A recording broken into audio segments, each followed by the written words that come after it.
नाज़रीन अस्सलाम वालेकुम वरहमतुल्लाहि वबरकातुहू। सीधी बात के प्राइम टाइम में आप लोगों का इस्तकबाल है। नाज़रीन, मैं आज कश्मीर का मौजू छेड़ने वाला हूँ। मेरे अपनी ज़बानी नहीं बल्कि एक हिंदुस्तान की मशहूर राइटर हैं जिनकी तहरीरों को पूरी दुनिया में पढ़ा जाता है, बिलखुसूस अमेरिका, लंदन और वहाँ की बड़े बड़े अखबारात उसकी तहरीर को शाये करते हैं। अरुंधति राय, जी हाँ, एक सहाफ़िया ख़ातून जिन्होंने हमेशा से मज़लूमों के तय अपना क़लम उठाया और जब भी हो सके सही, सच और हकीकत को लिखने की कोशिश की है। नाज़रीन, तफसीलात में जाने से पहले मैं आप लोगों से दरख्वास्त कर लूँ कि जिन लोगों ने हमारे चैनल को सब्सक्राइब नहीं किया है वो ज़रूर सब्सक्राइब कर लें। और अरुंधति राय ने हालिया में एक बेहतरीन तहरीर लिखी है जिसका उन्वान हम कह सकते हैं हमारे ज़ख्मी दिल, बालाकोट, कश्मीर और भारत। हफिंगटन पोस्ट में इसका अंग्रेज़ी जो है तहरीर छपी थी जिसका तर्जुमा किया गया है। मैं उसी का खुलासा आप लोगों के सामने रख करके कुछ हक़ाइक़ को आप लोगों के सामने रखने की कोशिश कर रहा हूँ, जिन्होंने पूरे 15 दिन के मामले को अपने एक तहरीर में समेट कर कश्मीर के हक़ाइक़ को सामने रखने की कोशिश की है, जिसको मुझे भी सुनना चाहिए, समझना चाहिए, बल्कि हर हिंदुस्तानी को समझना चाहिए कि आखिर में मामला कहाँ आकर के फंस जाता है और फिर किस तरह उस पर सियासत होने लगती है। नाज़रीन, वो लिखती हैं, आक़िबत ना अंदेश अंदाज से कश्मीर के इलाके बालाकोट में किए जाने वाले पेश की फ़िज़ाई हमले से वज़ीर आज़म नरेंद्र मोदी ने नादानस्तगी में वो कुछ गंवा दिया है जो साबिक़ा भारतीय हुकूमतों ने तकरीबन मुअजिज़ाती अंदाज से दहाइयों के दौरान हासिल करने में कामयाबी हासिल की थी। 1947 ईस्वी से लेकर भारतीय हुकूमत ने इस बात पर नाराज़गी का इजहार किया है कि मसअले कश्मीर को बैनुल अक़वामी सालिसी के ज़रिए हल किया जा सकता है और ये इसरार किया है कि ये भारत का दाखिली मामला है। मुसलसल तंग करके पाकिस्तान को जवाबी कार्रवाई पर मजबूर करते हुए इस अंदाज से कि जौहरी ताकत के हामिल दोनों मुल्कों को एक दूसरे पर बम गिराना पड़ा, मोदी ने मसअले कश्मीर को आलमी हैसियत दे डाली। उन्होंने दुनिया को ये बताया है कि कश्मीर मुमकिन तौर पर दुनिया का ख़तरनाक तरीन इलाका बल्कि जौहरी जंग शुरू होने का मकाम है। हर वो शख्स, मुल्क या तंजीम जिसे जौहरी जंग के नुकसानात का अंदाज़ा है, यानी एटम बम के हमले का, उसे मुदाखलत का और हर वो इक़दाम करने का हक़ है जिसके ज़रिए वो ये जंग रोक सके। 14 फरवरी 2019 को पुलवामा यानी कश्मीर में 2500 पैरा मिलिट्री फ़ौजियों के काफ़िले पर 20 बरस के कश्मीर खुदकुश बमबार आदिल अहमद डार ने हमला किया, जिसके बारे में कहा गया है कि उसका ताल्लुक़ पाकिस्तानी तंजीम जैश मोहम्मद से है। हमले में तकरीबन 40 लोग मारे गए और कश्मीर में पेश आने वाले सानिहात में सबसे ज़्यादा खौफनाक साबित हुआ। 1990 से लेकर इस तनाज़े में 70,000 से ज़ायद लोग मारे जा चुके हैं, हज़ारों लापता हैं, लाखों पर तशद्दुद किया गया, जबकि सैकड़ों पैलेट गोलियों से अपाहिज, माजूर, अंधा बना दिया गया या बना दिए गए। गुज़श्ता 12 माह के दौरान हलाक शुदगान की तादाद 2009 के बाद से सबसे ज़्यादा है। एसोसिएटेड प्रेस ने रिपोर्ट जारी की है कि 570 अफराद जान से हाथ धो बैठे, उनमें से 260 जंगजू, 160 आम शहरी और 150 फौजी एहलकार थे जो फर्ज की राह में मारे गए। इस बात का इन्हिसार उस चश्मे पर है जिसकी नज़र से आप इस तनाज़े को देखते हैं। बागी लड़ाका लोगों को दहशतगर्द, जंगजू, हुर्रियत पसंद या मुजाहिदीन कहा जाता है। कश्मीरियों की अक्सरत इन्हें मुजाहिदीन कहती है और जब ये लोग कत्ल होते हैं तो लाखों लोग जवान जो उनके तरीके से मुत्तफिक हों या न हो उनके जनाजे में शिरकत करते हैं, उनके लिए आंसू बहाते हैं और उन्हें अलविदा करते हैं। यकीनन गुज़श्ता साल हलाक होने वाले शहरियों की अक्सरियत ऐसी थी जिन्होंने फौजियों के मुहासरे में आए हुए जंगजुओं को बचाने के लिए अपनी जान गंवाई। तवील अरसे से जारी खून में लथपथ इस तनाज़े में पुलवामा का हमला सबसे ज़्यादा तबाहकुन और होलनाक साबित हुआ है। वादी कश्मीर में आदिल अहमद डार जैसे अगर हज़ारों नहीं तो सैकड़ों नौजवान जंग के दौरान पैदा हुए जिन्होंने इतने दहशतनाक वाक़यात देखे हैं कि अब ये बेबाक हो चुके हैं और ये लोग आज़ादी की खातिर अपनी जान देने को भी तैयार हैं। आने वाले दिनों में पुलवामा हमले जैसा कम या ज़्यादा खौफनाक हमला हो सकता है। क्या भारतीय हुकूमत इन नौजवानों को ऐसी कार्रवाइयों की इजाज़त देगी कि वो इस मुल्क और पूरे बर्र सगीर की किस्मत कंट्रोल करें? जिस खाली और ड्रामाई अंदाज से उसने कार्रवाई की, वैसे ही नरेंद्र मोदी ने रद्द अमल जाहिर किया। उन्होंने दरहकीकत ऐसे लोगों को हमारे मुस्तकबिल को कंट्रोल करने का इख्तियार दे दिया। पुलवामा का हमला करने वाले नौजवान बमबार को और क्या चाहिए था? अंग्रेज सरकार बरतानवी हुकूमत से अपने आज़ादी की जद्दोजहद को गिरा कद्र समझने वाले और इस जद्दोजहद की क़यादत करने वालों की पूजा करने वाले भारतीय लोग उन कश्मीरियों को नहीं समझ सकते जो इस मकसद के लिए लड़ रहे हैं। कश्मीर में भारत सरकार के खिलाफ मुसल्लह जद्दोजहद की उम्र 30 साल है, यानी 30 साल से लड़ते हुए आ रहे हैं। पाकिस्तान की जानिब से एक मरतबा बाज़ाब्ता तौर पर, जबकि अब अक्सर औकात गैर रियासती अनासिर के जरिए इस जद्दोजहद के हथियारों, अफरादी क़ुव्वत और लॉजिस्टिक के जरिए हिमायत कोई राज नहीं है। ये बात भी अब राज नहीं कि कोई भी जंगजू उस वक्त तक जंगी इलाके यानी कश्मीर में उस वक्त तक नहीं लड़ सकता जब तक उसे मकामी लोगों की खुली हिमायत हासिल न हो। अकल ठिकाने पर हो तो क्या कोई ऐसा सोच सकता है कि बदतरीन हद तक पेचीदा और बदतरीन हद तक जालिमाना समझे जाने वाले इस मसले को एक ही झटके में, जल्दबाजी में, ड्रामाई अंदाज से सर्जिकल स्ट्राइक करके हल किया जा सकता है या उसकी पेचीदगी कम की जा सकती है? हालांकि अब वाज़ेह हो चुका है कि सर्जिकल स्ट्राइक थी ही नहीं। 2016 में उड़ी में भारतीय फौजी कैंप पर होने वाले हमले के बाद की गई सर्जिकल स्ट्राइक से इतना कुछ ही हासिल हो पाया था जितना एक मुतासिर कुन बॉलीवुड एक्शन फिल्म से हासिल होता है। बालाकोट में की गई सर्जिकल स्ट्राइक भी एक फिल्म से मुतासिर होकर ही की गई और अब मीडिया में इत्तलात आ रही है कि बॉलीवुड के प्रोड्यूसर हजरात अपने अगली फिल्म के लिए बालाकोट के नाम के हुकूक दानिश यानी कॉपीराइट हासिल करने के दौड़ में लगे हुए हैं। मजमूई तौर पर देखें तो यह कहा जा सकता है कि सारी उछल कूद पेशगी हमले की बजाय इलेक्शन की पेशगी तैयारी लगती है। इस मुल्क के वजीर आजम के लिए बहादुर फिजाइया को खतरनाक ड्रामे में झोंकना इंतहाई हद तक बदतहजीबी है। सितम ज़रीफ़ी यह है कि जिस अंदाज से हमारे खित्ते में जौहरी हथियारों की गैर जिम्मेदाराना अंदाज से बातें की और धमकियां दी जा रही हैं, उस वक्त तक अमेरिका जैसा ताकतवर मुल्क भी तालिबान के साथ मुज़ाकरात में मसरूफ़ है, जिन्हें वो 17 साल की बराह रास्त जंग के बावजूद भी शिकस्त नहीं दे पाया। बर्र-ए-सग़ीर का एक पेचीदा समझा जाने वाला मसला यकीनी तौर पर जितना खौफनाक नजर आता है उतना ये है भी। तो क्या बस यही बात है?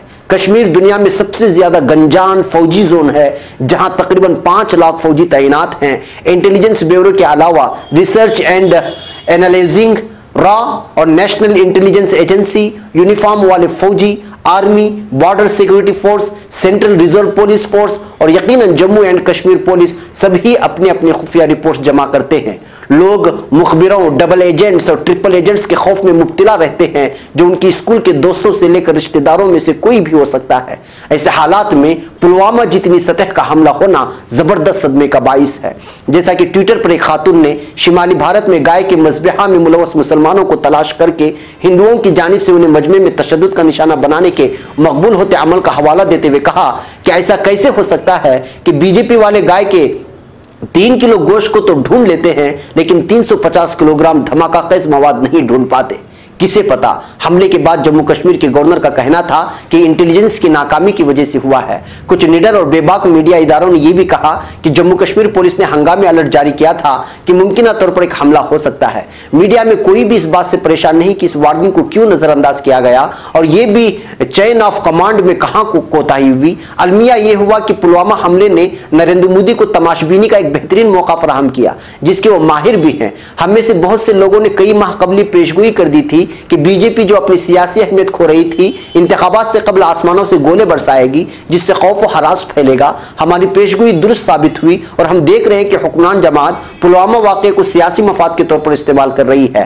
पुलवामा हमले के फौरी बाद एक मुश्तइल हुजूम ने भारत में काम करने वाले और तालीम हासिल करने वाले कश्मीरियों पर हमला किया जिस पर मोदी ने एक लफ्ज तक न कहा और रद्द अमल दिया भी तो उस वक्त जब सुप्रीम कोर्ट ने कहा कि इन कश्मीरियों को तहफ़्फ़ुज़ फराहम करना हुकूमत की जिम्मेदारी है। लेकिन फिजाई हमले के फौरी बाद वो टीवी पर आए ताकि उसका क्रेडिट हासिल कर सके और ऐसे भड़के मारे कि जैसे वो खुद तैयारे उड़ा रहे हों और हम बरसा रहे थे। इसके फौरी बाद भारत के तकरीबन 400 न्यूज चैनलों जिनकी अक्सरियत जानिबदार थी ने 24 घंटे तक इस कारकर्दगी को बड़ा चढ़ाकर पेश किया। पुरानी वीडियोस और जाली बातें फैला कर एंकर्स चीखते चिल्लाते और महाज पर मौजूद कमांडोज बनने की कोशिश करते रहे। एक जुनूनियत का माहौल पैदा किया गया और कौम परस्ती को उभारा गया। दावा किया गया कि फिजाई हमले में जैश मोहम्मद की दहशतगर्दी की फैक्ट्री को तबाह कर दिया गया और 300 से ज्यादा दहशतगर्दों को हलाक कर दिया गया। अगली सुबह संजीदा समझे जाने वाले कई अखबारात ने बेवकूफाना और शर्मनाक सुर्खियां लगाई। इंडियन एक्सप्रेस का कहना था कि भारत का पाकिस्तान के अंदर दहशतगर्दों पर हमला। खबररसा इदारे रॉयटर्स ने पाकिस्तान में सहाफी भेजे जहां बम गिराने का दावा किया गया। रॉयटर्स ने रिपोर्ट दी कि सिर्फ दरख्तों और चट्टानों को नुकसान पहुंचा है और सिर्फ एक मकामी शख्स जख्मी हुआ है। इसी तरह की रिपोर्ट एसोसिएटेड प्रेस ने दी। न्यूयॉर्क टाइम्स का कहना था कि नई दिल्ली में सफीरों और तज्जियाकारों का कहना था कि भारतीय फिजाई हमले का हदफ वाज़ेह नहीं था, क्योंकि सरहद के साथ फ़आल हर दहशतगर्द गुरोह का हालिया दिनों में सफाया किया जा चुका था, जिसके बाद भारतीय वज़ीर आज़म नरेंद्र मोदी ने कश्मीर हमले का बदला लेने का ऐलान किया था। भारत के बड़े मीडिया इदारों ने रॉयटर्स की खबर जारी नहीं की, लिहाजा भारत के आवाम की अक्सरियत जो न्यूयॉर्क टाइम्स नहीं पढ़ते के लिए उनके वज़ीर आज़म ने सीना चौड़ा करते हुए दहशतगर्दी को हमेशा के लिए खत्म कर दिया था। उस लम्हे ऐसा लगा कि नरेंद्र मोदी ने अपने सियासी हरीफों का मुकम्मल सफाया कर दिया है, जो सिर्फ भारत के बहादुर पायलट्स के ट्विटर पर तारीफ कर रहे थे। दरियासना वो और उनके साथी इंतखाबी सरगर्मियों में मसरूफ हो गए। इख्तिलाफ करने वालों और शिकायत करने वालों को हिंदुत्व के नारों से धमकाया और मुल्क दुश्मन होने का इल्जाम लगाया गया और एक ऐसे खूनी हुजूम का खौफ फैलाया गया जो शिमाली भारत की हर गली में नजर आता है। लेकिन वक्त बदलते देर नहीं लगती। पाकिस्तान के पलटकर हमला करने पर जाली फतह का तासुर फौरी तौर पर जाहिर हो गया। पाकिस्तान ने एक लड़ाका तैयारा गिरा दिया और भारतीय एयरफोर्स के पायलट विंग कमांडर अभिनंदन वर्तमान को गिरफ्तार कर लिया गया, जिसके बाद बीजेपी की इंतखाबी मुहिम में रोशनी जाती रही। इंतखाबी सियासत और इस सवाल से कतई नजर कि आइंदा इंतखाबात में कौन कामयाबी हासिल करेगा, नरेंद्र मोदी के इक़दामात नाकाबिल माफ़ी हैं। उन्होंने 1 अरब से ज़ायद अफराद की जिंदगियों को खतरे में डाला और कश्मीर की जंग को आम भारतीय अवाम के घरों तक ले आए। एक ड्रिप की तरह सुबह, दोपहर और शाम में अवाम के खून में टेलीविजन के जरिए पागलपन शामिल किया जाता रहा और आवाम से कहा गया कि वो अपनी परेशानियों, बेरोजगारी, गुर्बत, भूख, अपने कारोबार की बंदिश, अपने घरों से दूर होने का खौफ, जजों की मशकूक अमवाती इंक्वायरियों के मुतालबात वगैरह से ला ताल्लुक हो जाएं। उसके अलावा भारत की तारीख के सबसे बड़े दिफाई मुआहदे में होने वाले करप्शन और उस परेशानी को भी भूल जाएं कि मुसलमान, दलित या ईसाई होने की सूरत में उन पर हमला और उनका कत्ल मुमकिन है। इसके बजाय वो कौम परस्ती के नाम पर वोट दे। इस हुकूमत ने भारत की रूह को अंदर से शदीद जख्मी किया है, जिसका इलाज बरसों होता रहेगा। यह अमल अभी शुरू होना है। हमें लाजमी तौर पर इन खतरनाक इख्तिदार के भूखे बहरूपियों को हटाना होगा। हम ऐसे शख्स को वज़ीर आज़म नहीं बना सकते जिसने नशे में अरबों अफराद के मुल्क की मईशत को तबाह कर दिया और सिर्फ एक रात में किसी से मशवरा किए बगैर ही मुल्क की 80% करेंसी को गैर कानूनी करार दे दिया। तारीख में क्या कभी किसी ने ऐसा किया? हम जौहरी ताकत मुल्क की हैसियत से ऐसे शख्स को वज़ीर आज़म नहीं रख सकते जो नेशनल पार्क में अपने बारे में किसी फिल्म की शूटिंग जारी रखे, जबकि मुल्क बड़े बहरान का शिकार हो और फिर वो खुशी खुशी ऐलान करे कि उसने फैसला छोड़ दिया है कि फौज के साथ अब क्या करना है। जमहूरी तौर पर किसी मुंतखब रहनुमा ने तारीख में कभी ऐसा क्या किया है? मोदी को जाना ही चाहिए। झगड़ालू, मुनक़सिम, गैर मुस्तहकम इत्तेहादी हुकूमत जो उनकी जगह आ सकती है, कोई मसला नहीं है। यही तो जमहूरियत की रूह है। वो बहुत ज्यादा ज़हीन और कम से कम बेवकूफ़ होगी। विंग कमांडर का मामला ही बाकी रहता है। उसके बारे में किसी की कोई भी राय हो और कश्मीर तनाज़े में पाकिस्तान का कोई भी किरदार हो, पाकिस्तान के वज़ीर आज़म इमरान खान ने इस बहरान में बावकार और दियानतदाराना किरदार अदा किया। भारतीय हुकूमत इस मुतालिबे पर हक बजानिब थी कि अभिनंदन वर्तमान को वो तमाम हुकूक दिए जाएं जो जिनेवा कन्वेंशन जंगी कैदी को देता है। ये मुतालबा दुरुस्त था। जिस वक्त वर्तमान पाकिस्तान की हिरासत में था, उस वक्त रेड क्रॉस को उन तक रसाई दी जाए। वज़ीर आज़म इमरान खान ने जज्बे खैर सगाली के तौर पर ऐलान किया कि विंग कमांडर को रिहा कर दिया जाएगा। भारत भी कश्मीर और बाकी मुल्क में सियासी कैदियों को इस तरह की पेशकश कर सकता है। जिनेवा कन्वेंशन के तहत उनके हुकूक का तहफ़्फ़ुज़ और ICRC तक रसाई। हम जिस जंग के बीच में हैं वो पाकिस्तान और भारत के दरमियान जंग नहीं, ये वो जंग है जो कश्मीर में लड़ी जा रही है, जो बढ़ते बढ़ते अब पाकिस्तान और भारत के दरमियान एक और जंग की इब्तिदा कर रही है। कश्मीर नाकाबिले बयान तशद्दुद और अखलाकी कमजोरी का हकीकी थिएटर है जो हमें किसी भी लम्हे तशद्दुद और जौहरी जंग की तरफ धकेल सकता है। ऐसा होने से बचने के लिए तनाज़े कश्मीर पर गुफ्तगू और उसे हल किया जाना चाहिए। ऐसा उसी वक्त हो सकता है कि अगर कश्मीरियों को आज़ादी और बेखौफी के साथ दुनिया को यह बताने का मौका दिया जाए कि वो किसके लिए लड़ रहे हैं, वो हकीकत में क्या चाहते हैं। अजीज दुनिया रास्ता तलाश करे। मजमून निगार नाजरीन, ये मजमून निगार अरुंधति राय बैनुल अक़वामी शोहरत याफ्ता नाविल निगार हैं और इंसानी हुकूक के रहनुमा हैं। वो भारतीय शहरियत के हामिल और अपने novel the god of small things पर द मैन बोकर प्राइज जीत चुकी हैं। हफिंगटन पोस्ट ने इस उन्वान को शाये किया है और उन्होंने पूरी अपनी तहरीर में ये वाज़ेह बयान करने की कोशिश की है और आखिर में जो उन्होंने पैगाम दिया है कि कश्मीरियों को समझ करके कश्मीरियों की आज़ादी के मतलब को जब तक समझा नहीं जाएगा, वो क्या चाहते हैं जब तक समझा नहीं जाएगा, तब तक ये मसला हल होना नामुमकिन है। जी हाँ नाजरीन, अब तक हम लोग अगर देखते हैं तो ना उधर का मुल्क ये सोचता है कि कश्मीरियों को क्या चाहिए, ना इधर का मुल्क ये सोचता है कि कश्मीरियों को क्या चाहिए। बस कश्मीरियों को दरमियान में रखकर, उस ज़मीन को दरमियान में रखकर पाक और हिंदुस्तान को लड़ाने की कोशिश की जाती है।